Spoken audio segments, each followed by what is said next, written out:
Durga Puja, Dussehra, Navratra versus 12 वफात। क्यों आखिरकार इस मुद्दे को उठाया जा रहा है? नवरात्र का त्योहार है, सबके लिए है, महिला रक्षण से उसको जोड़ा गया है। हम तो बार बार कह रहे हैं कि हिटलर की जो आत्मा है वो योगी जी के अंदर आ गई है। उन्होंने जो है आरती करने से मना कर दिया था, कहा था मेरा धर्म मुझे इसकी इजाजत नहीं देता। तो जो उपराष्ट्रपति हामिद अंसारी को अधिकार है वो यूपी के मुख्यमंत्री योगी आदित्यनाथ को भी तो होना चाहिए ना सर। मैं आज जी न्यूज को बड़ा साधुवाद दूंगा, जिस प्रकार का माहौल आज आपने स्टूडियो में बनाने का प्रयास किया है। जब से मुल्क आजाद हुआ, ठीक है, हर थाने में मंदिर बन गए। फ्लाईओवर पे मजार बनाने वाले अब थानों के मंदिरों की बोल रहे हैं। हमने सैकड़ों राम बारातें निकाली, हमने कृष्ण बारात निकाली। हम गले लगाने के लिए तैयार हैं, आप लोग आइए, हम हिंदू बनाने के लिए तैयार हैं आप लोगों को। और ये हिंदू बन करके आया है, हिंदू बहनों को जवाब लगाएंगे। नहीं, ठीक है, ठीक है, ठीक है। पानी में डूब जाना जाके, अगर ये खाने डूब जाना भाई, आप डूब जाओ जाके पानी में, आप डूब जाओ पानी में जाके।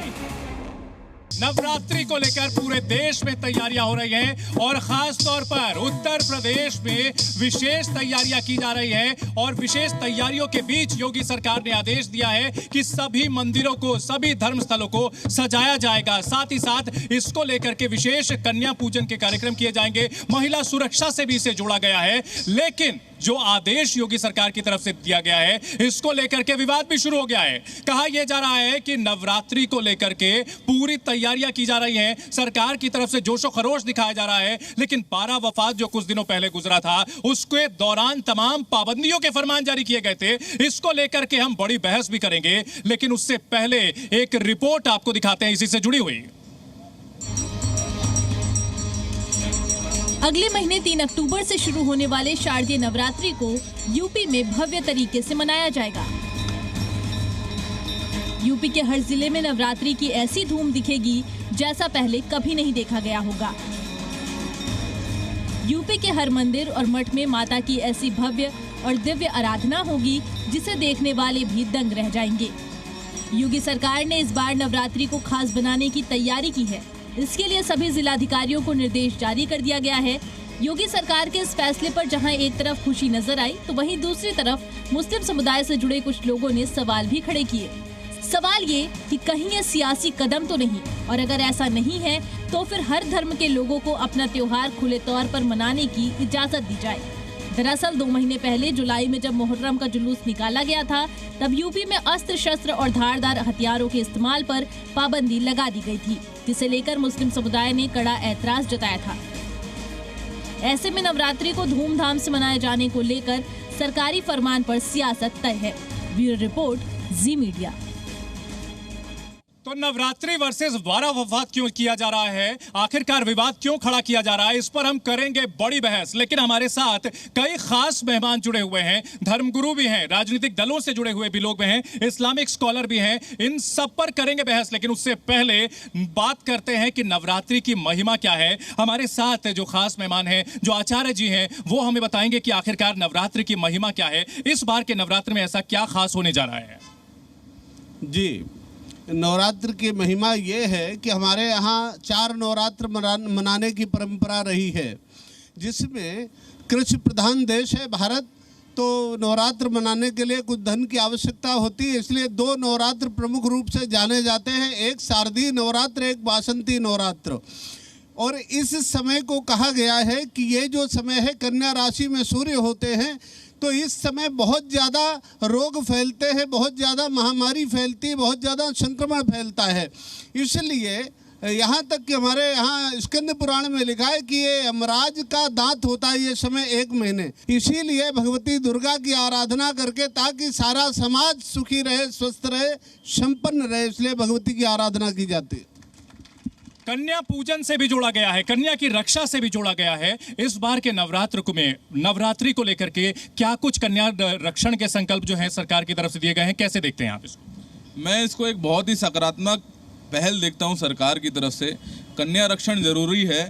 जिस तरीके से लव जिहाद के बढ़ते मामले, जिस तरीके से कन्याओं के साथ अभद्रता, कि जिस तरीके से हमारी बहनों को सूटकेस में काट कर डालने का काम चल रहा है, सरकार की इस पहल का मैं स्वागत करता हूं। ठीक है, बहस की शुरुआत हो चुकी है कि यहाँ पर महिला रक्षण की जो बात कही गई है उससे जोड़ करके देख रहे हैं, लेकिन इन सब के बीच बड़ा सवाल ये है कि आखिरकार धर्म को इस तरह से क्यों जोड़ा जा रहा है कि भाई दुर्गा पूजा, दशहरा, नवरात्र वर्सेस 12 वफात। यहाँ पर सवाल ये उठता है रंगरेज साहब, क्यों आखिरकार इस मुद्दे को उठाया जा रहा है कि 12 वफात वर्सेस नवरात्र? नवरात्र का त्योहार है, सबके लिए है, महिला रक्षण से उसको जोड़ा गया है। हम तो बार बार कह रहे हैं कि हिटलर की जो आत्मा है वो योगी जी के अंदर आ गई है। वो तानाशाह वहाँ पर थे, वो तानाशाह यहाँ पर दिखा रहे हैं और तानाशाही कर रहे हैं। एक समाज के लोगों को सेकंड क्लास सिटीजन बनाने की जो मुहिम है, एक देश में दो तरीका नहीं होना चाहिए। एक देश में दो तरीका नहीं होना चाहिए। सिंह साहब, एसएन सिंह साहब हमारे साथ हैं, बीजेपी प्रवक्ता। सर, क्या करेंगे? देखिए, देश का संविधान एक ही है, एक देश में दो तरह के कानून है नहीं, लेकिन कुछ लोग संविधान को मानते नहीं हैं, वो शरिया को ही मानते हैं। इसीलिए तो कहा जा रहा है कि यूसीसी लागू होना चाहिए, देश में एक ही कानून होना चाहिए। और भारतीय जनता पार्टी की सरकार ऐसा कार्य नहीं करेगी कि तुमको जो पसंद वही कार्य करेंगे और तुम दिन को अगर रात कहो रात कहेंगे, ऐसा काम तो नहीं करेंगे। अरे जनता को जो पसंद है वो काम करेंगे। आप देखे होंगे पिछले नवरात्रि में अस्त्र शस्त्र लहराने पर, बंदूक लहराने पर भी प्रतिबंध लगा था। भारतीय जनता पार्टी की सरकार में अगर लाउड स्पीकर उतारा जाता है तो पूज्य योगी आदित्यनाथ जी जहां के महंत होते हैं सबसे पहले वहां के उतारते हैं। इस नाते कहता हूं पारदर्शी, ईमानदार, जवाबदेह और जनता की सरकार है जो संविधान से चलती है। ठीक है, हमारे साथ दीपक विज साहब भी हैं। दीपक विज साहब, यहाँ ये कहा जा रहा है कि भाई त्योहार जो हर्ष वाले होते हैं उसके लिए कोई नियम कायदे नहीं है, लेकिन ऐसे त्योहार जिसमें कि हालात बिगड़ने की आशंका होती है उसके लिए निर्देश होते हैं। 12 वफात के लिए थे तो रामनवमी के लिए भी थे। देखिए, मैं बता दूं, सरकार का जो काम होता है, ये धर्मनिरपेक्ष देश है। सरकार का जो काम है वो ये है कि सभी संतानों को एक ही नज़र से देखें। हमारा ये मानना है कि जो ये कर रहे हैं नवरात्रे, बहुत बढ़िया, स्वागत है, पर यही चीज़ सब धर्म के साथ होनी चाहिए।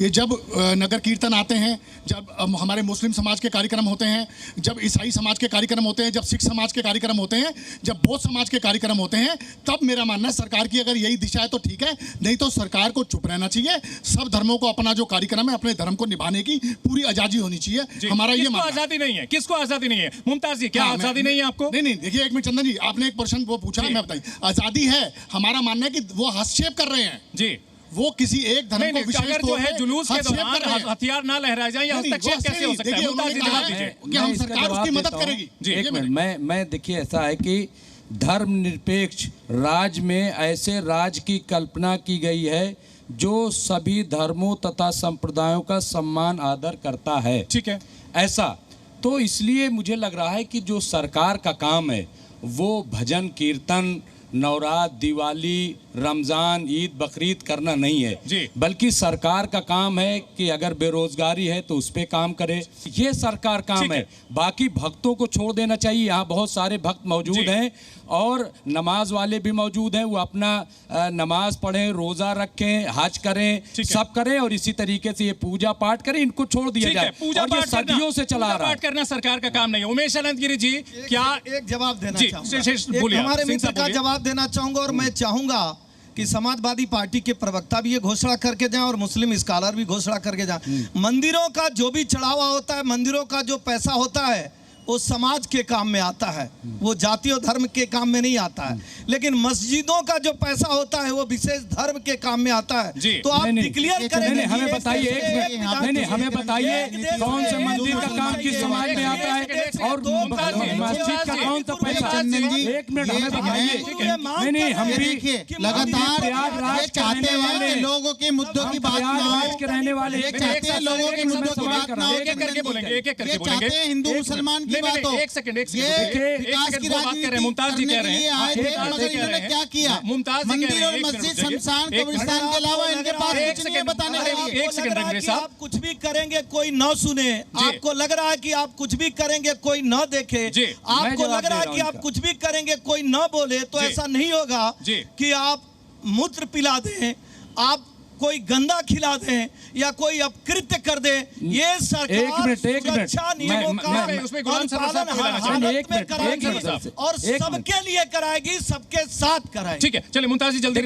मैं ये कह रहा हूं कि मुझे बड़ी हैरत है कि जब केंद्र में इतनी मजबूत मोदी सरकार है, यूपी में इतनी मजबूत योगी सरकार है, तो ये एहसास और भ्रम मुगलों वाली सरकार का क्यों हो रहा है कि सब इन्हीं के दौर में हो रहा है? मूद भी शुरू हो गया और लव जिहाद भी शुरू हो गया, सब इनके दौर में क्यों हो गया? ये कंट्रोल क्यों नहीं कर पा रहे हैं?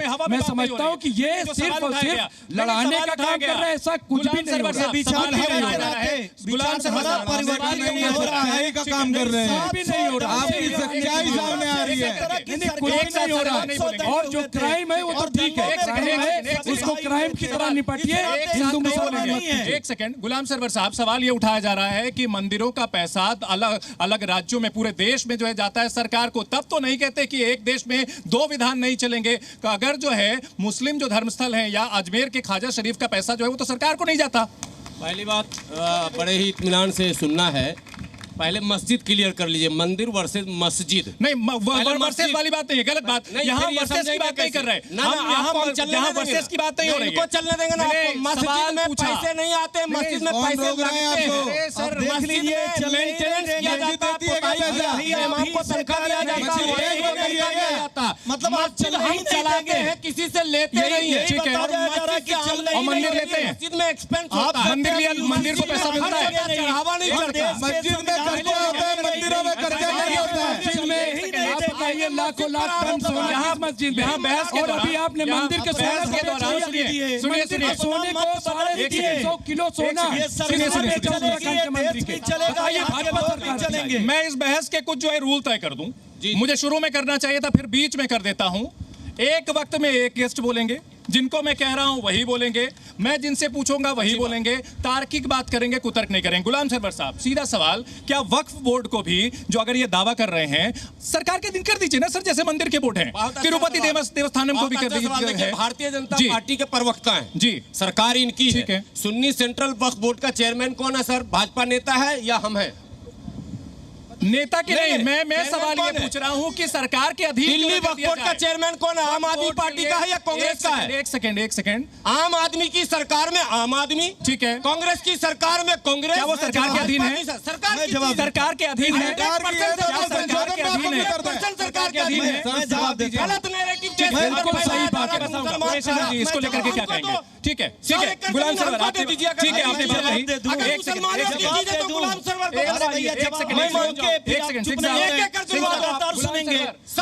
आप बताइए, दुनिया में कोई ऐसा कानून है क्या कि जज भी यही बन जाए, शिकायत कहाँ जज बन जाए, कहाँ पंचायत बन जाए, और सदन सरकार आपकी चाहे 100 करोड़ हिंदुओं को से कह दे कि जी न्यूज का ऑफिस हमारा है तो इनका हो जाए। देश का कानून ऐसा आप बताइए इस पर। उमेश शरण जी, देखिए, पहली बात तो मैं एक स्पष्ट करता हूं, और मुझे टोकिएगा मत बिल्कुल भी, कि जैसे इन्होंने कहा कि योगी जी के अंदर हिटलर की आत्मा आ गई है, तो मैं इसका उत्तर जरूर देना चाहूँगा कि अकबरुद्दीन ओवैसी के अंदर क्या बाबर की और औरंगजेब की आत्मा आ गई है क्या? ये तो इनका जवाब हो गया। जहाँ तक हिंदू धर्मस्थलों की बात है, इन्होंने रमजान की बात करी और नवरात्रों की बात करी, भेदभाव क्यों होता है? अरे नवरात्रों के अंदर और रमजान के अंदर भेद इसलिए होता है क्योंकि आपने सदैव किसी ना किसी प्रकार का आक्रांत और भय पैदा करने का काम किया है। यहाँ 12 वफात की बात हो रही है, रमजान के दौरान तो कोई पाबंदी नहीं होती है क्या? कोई पाबंदी होती है क्या रमजान के दौरान? किसी कोई पाबंदी नहीं होती, चंदन जी, बिल्कुल पाबंदी नहीं होती। 12 वफात की बात हो रही है। 12 वफात में तो इन्होंने आतंक मचाने का काम किया, पूरे भारतवर्ष में भय पैदा करने का काम किया। अगर ये 12 वफात को हमारे नवरात्रों से कंपैरिजन करने का काम करेंगे तो मैं इनको ध्यान दिलाने की बात करता हूं कि नवरात्रों का मतलब होता है शक्ति पूजन। हमको शक्ति प्रदर्शन करने का काम करने मत दीजिए, नहीं तो किसी लायक आपको भारत में रहने छोड़ेंगे नहीं हम आप लोग।